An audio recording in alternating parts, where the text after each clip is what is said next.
आज मैं अदृश्य होकर बात करूंगा। मुझे ये शक्ति बाबा भूषणानंद की जड़ी बूटी से प्राप्त हुई है। ठहराव शुरू करते हैं बिना किसी बकचोदी के। तो कमरा ने अपनी इस ट्वीट में कुछ ये लिखा है, dear Carry fans, this is plagiarism. Someone stole the tune from victim Carrie's mind and composed Yolga 2 years ago. At the rate YouTube India, what's your stand on copyright? मेरी कहानी मुझे बतानी है पर ओरिजिनल क्यों नहीं बनानी है। अबे ओ कॉमिक इंडस्ट्री के रानू मंडल, जैसे आ करने से गाना नहीं होता वैसे ओ करने से कॉमेडी नहीं हो जाती है। अबे जाके पहले कॉमेडी करना सीख साले, फिर अपना म्यूजिक ज्ञान देना। पता भी है कुछ रिकॉर्डिंग के बारे में कैसे होती है? कुछ नहीं, बस मंदिर खुला नहीं भिखारी पहले। इंस्टा के कुछ टट्टे अपने आप को बहुत बड़ा सोशल इन्फ्लुएंसर समझने लगे हैं। हर जगह हगे हैं, हर जगह हगे हैं।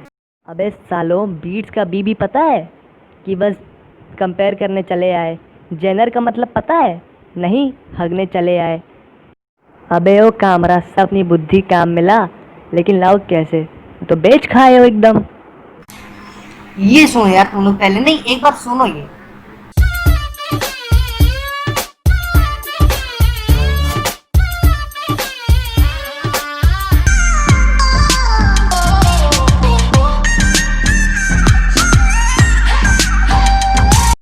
अब ये लोग बोलेंगे कि मेजर लेजर ने लीनॉन की बीट किससे कॉपी करी? दिल चीज़ तुझे दे दी से। क्यों? क्योंकि साला एक जैसी सुनाई पड़ती हैं। लंड मेरा एक जैसी सुनाई पड़ती हैं।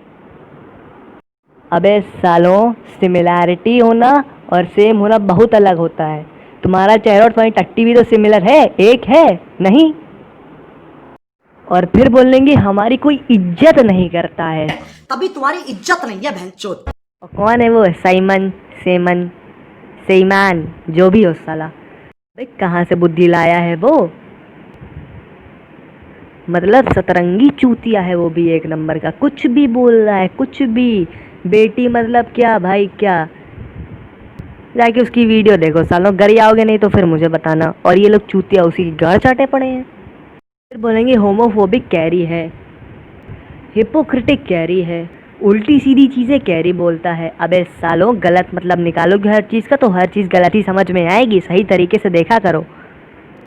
और अब आते हैं वो लोग जिन्होंने बाबू हाबी का पूरी रात लिया है। इतना मज़े में आ गए हैं कि साले कुछ भी हगे जा रहे हैं। तो इनके हिसाब से ये सब चूतियाँ हैं जिनको अब मैं दिखाऊंगा। सब के सब। क्यों? क्योंकि सबसे ज़्यादा बुद्धि तो इन्हीं के पास है। यही साले पैदा हुए हैं म्यूज़िक के सेंस के साथ। इनके अलावा तो किसी और को कुछ लंड पता है जैसे। जो क्रिएटर है, जो मेहनत करता है, वो ही जान सकता है कि कितनी मेहनत लगती है। तो फ्रस्ट्रेशन और जो पेन है वो एक अमेजिंग कंटेंट बनके हमारे सामने आया है। और कैरी मिनाटी का बहुत टाइम से हम लोग वेट कर रहे थे, कब उसका वीडियो आएगा, कब उसका रिप्लाई आएगा, और फाइनली ये आया। वो गाली बकता है, वो कुछ भी करता है, वो सारा फिर भी देख के ये लगता है कि हाँ भाई, ये बंदे ने जिसके लिए जो बोला है वो प्रॉपर बोला है, जस्टिस किया। ओह माय गॉड, क्या रेफरेंस डाला है ब्रो। मतलब इसने YouTube को डिस कर दिया है। ही इज द गाय जिसने PewDiePie को डिस किया। तो अगर ये YouTube को डिस कर रहा था, नॉट अ बिग डील। ठीक है, but that's carry Minati bro. वाह, फिर तो गूज़बम्स आ गए। And that last look, Yeah, that was amazing, man. This guy is dead, like serious dead. जो भी बातें बताई और गुस्सा बनता था, और you know, with him in every single word, और बहुत ही अच्छे तरीके से इसने एक रैप अप करके पूरा नरेट किया with good music. Bro, मैं एक्सपेक्ट ही नहीं कर रहा था कि इतना अच्छा गाना निकले। मतलब बहुत बढ़िया रैप। और भाई YouTube को डिस करने की ताकत होनी चाहिए। लेकिन अब इनमें कुछ ये बोलेंगे कि ये सब तो साले इंडियंस हैं, इनको क्या पता। अब इस साले अंग्रेज की औलाद, हिपोक्रिटिक, ये ले, इनका भी देख ले। Is it weird that like that video had me smiling like end to end?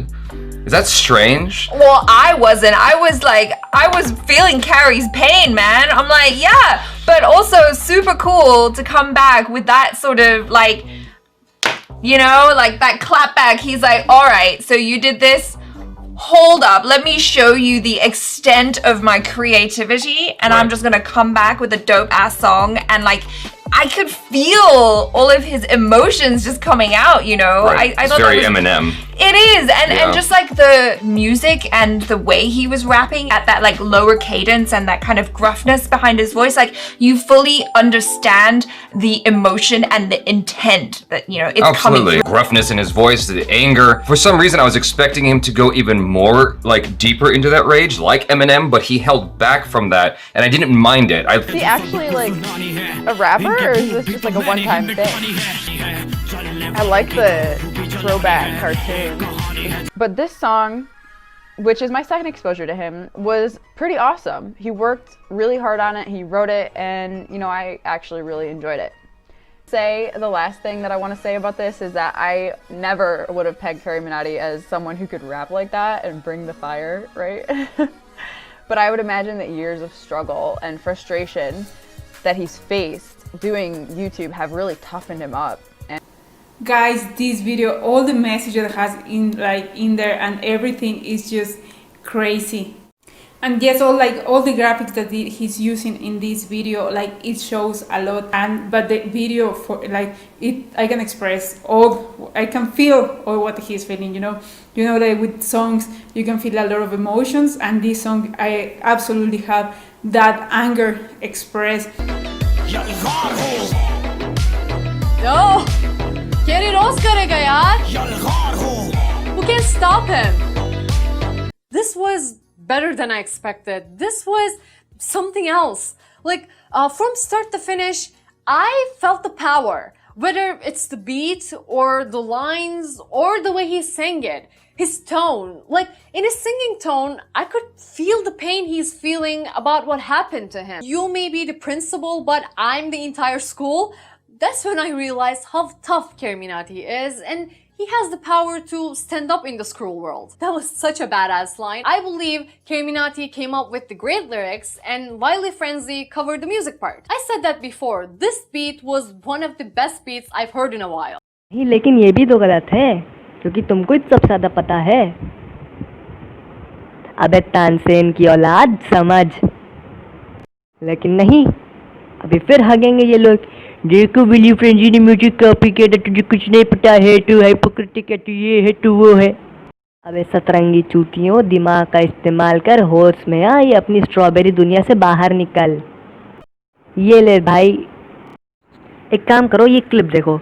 यश नागर ने अपने लाइव में आके सब कुछ समझाया है. This Yalgar music is copied. That's what people, a lot of people are actually saying that I've copied the music. So guys, I would really like to actually tell you about this, that everything in this track, I mean, a lot of people, use like samples and stuff, and it's not a crime at all. They won't sue you for anything. I mean, those sample banks are out just to use them, but they are out for people, everyone who is producing music, all the music producers. It's for you guys. The sample banks, the samples, you can use it. No one's gonna sue you for that. And still, like this teeny bit of a sample in this track, I've actually, so I'll explain to you guys. So I have this, just a second. So I have this project file of Yalgar opened in front of me, and I'm just gonna show you. Just a second. So yeah, guys, look. This is the project file of Yalgar. I'm just gonna play it for you guys.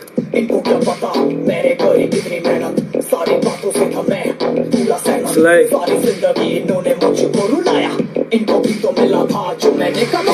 yeah.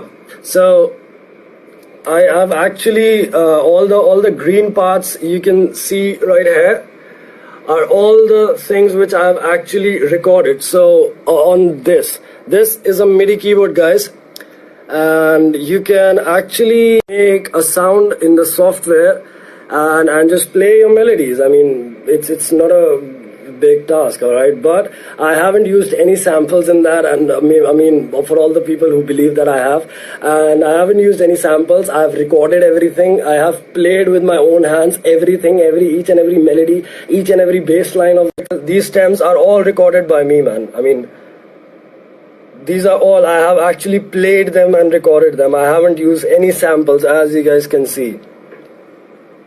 And for all the people who actually think that I've been, producing like copied music, guys, I'm telling you again, it's all produced by me.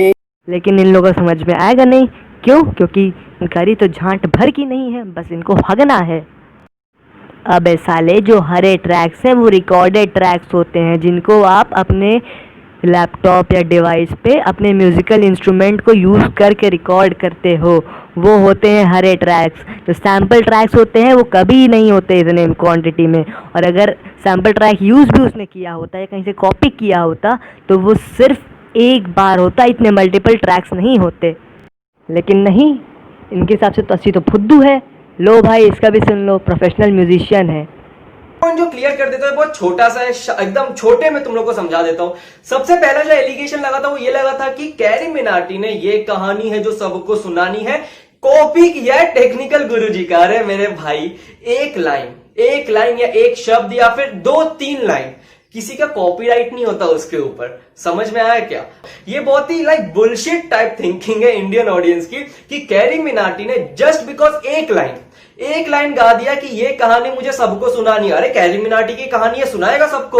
अब वो technical गुरुजी ने पहले सुना दी अपनी कहानी, तो इसका मतलब ये थोड़ी कि कैरी मिनाटी अपनी कहानी नहीं सुना सकता वो लाइन यूज करके। ये कोइंसिडेंस है, बहुत बड़ी दुनिया है, बहुत सारे लोग हैं, ठीक है, तो कोइंसिडेंस हो सकता है ना। ये दोनों चीजें ये प्रूव होता है कि उसने कॉपी किया है। अगर इंस्पायर होके किया है तो वो कॉपी नहीं है, अगर कोइंसिडेंस है तो भी कॉपी नहीं है। इन शॉर्ट कॉपी है ही नहीं। अगर आप बीट को भी अगर आप ध्यान से सुनेंगे ना तो 19-20 का फर्क आपको पता चलेगा। वो 19-20 के फर्क को कॉपी करना नहीं बोलते। एक्यूजेशन लगा रहे हैं, एलिगेशन लगा रहे हैं कैरी मिनाटी के ऊपर, उसके भाई के ऊपर, ऐसा कुछ नहीं है। कैरी मिनाटी ने खुद से किया है, विली फ्रेंजी ने खुद से किया, सब ओरिजिनल है। जस्ट बिकॉज थोड़ा सिमिलर साउंड करता है डजंट मीन कि ये कॉपी है।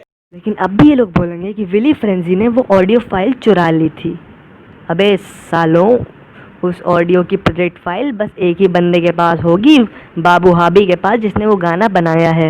वैसे बनाया उसने भी नहीं, कॉपी किया है, लेकिन तब भी बस उसी के पास होगी। थोड़ा दिमाग लगा लो, थोड़ा सा, किसी का कुछ नहीं जाएगा। हो सकता है तुम्हारा ही थोड़ा भला हो जाए, बस थोड़ा सा, ज़्यादा नहीं। और जो मेरे इनबॉक्स में हगे हो ना कि बाबू हाबी कॉपीराइट लगाएगा, उसके बूता नहीं है साला कॉपीराइट लगा दे। कुछ कॉपीड नहीं है, दिमाग का इस्तेमाल करो। अबे करप्शन का मतलब होता है डिसऑनेस्ट, अनलॉफुल चीज़ें। हर जगह सरकार वाला करप्शन नहीं होता है। यूट्यूब ने अभी तक वो चीज़ नहीं दी कि वीडियो किस वजह से हटाए, बस बुलिंग और हरासमेंट बता के छोड़ दिया। और तुम्हारी जानकारी के लिए वीडियो हटाने के बाद वो पार्ट भी बताता है यूट्यूब कि इस पार्ट की वजह से हटाया है, जो कि इस वीडियो में नहीं दिया गया।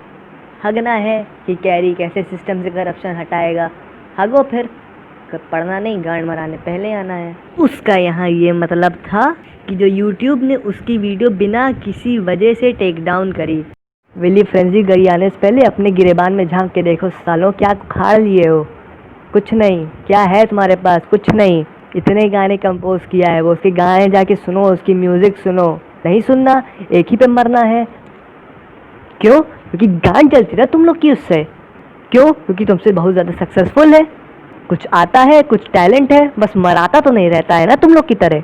कुछ भी आया, किसी ने भी कुछ भी बोल दिया, बिना सोचे समझे जाके हग दो हर जगह। क्यों? क्योंकि हमको सुनने में अच्छा लग रहा है। क्यों? क्योंकि हम चूतियाँ हैं। देखो यार, मैं किसी को ऑफेंड नहीं करना चाहता था, लेकिन अगर ऑफेंड हुए हो तो गांड मरा दे, मुझे कोई घंटा फर्क नहीं पड़ता है। बस ओह सॉरी, मैंने गलत बोल दिया, सॉरी। गो फक योरसेल्फ। अब तो ऑर्गेज़म मिल गया होगा, उस समय मैंने गाली दी, अब तो मैंने बहुत अच्छा बोला, ऑर्गेज़म मिल गया ना, गांड भर लो। अरे लगता है जड़ी बूटी का असर खत्म हो रहा है। इसी के साथ आज की मजदूरी यहीं खत्म करते हैं। अब मैं भी जा रहा हूँ, बाय।